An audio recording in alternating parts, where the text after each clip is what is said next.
Nekoliko sitnih pjega ili blago žutilo mnogima ne djeluje zabrinjavajuće. Upravo je to razlog zbog kojeg brojni vrtlari reagiraju prekasno.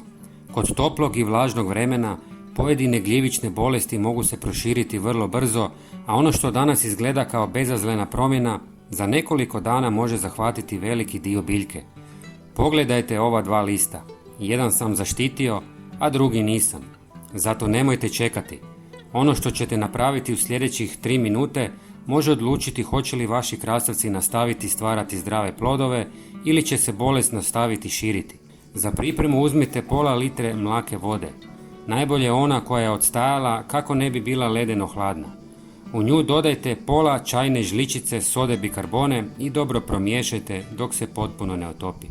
Soda bikarbona mijenja pH na površini lista i može stvoriti nepovoljne uvjete za razvoj pojedinih gljivičnih bolesti, zbog čega se već godinama koristi kao prirodna pomoć u vrtu.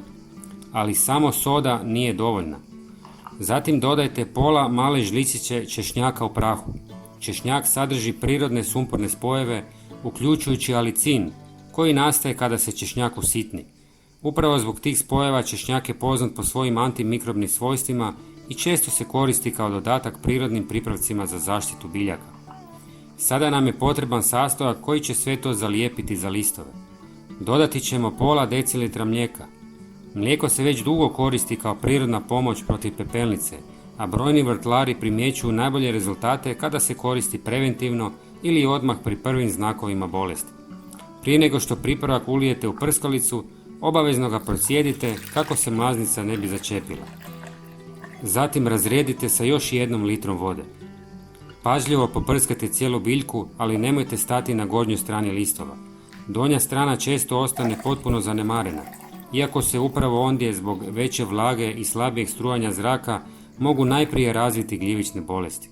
Tretman uvijek obavite rano ujutro ili predvečer, kada nema jakog sunca.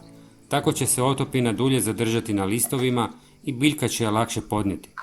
Pogledajte i naš sljedeći video kojem se prikazuje na ekranu. Pozdrav!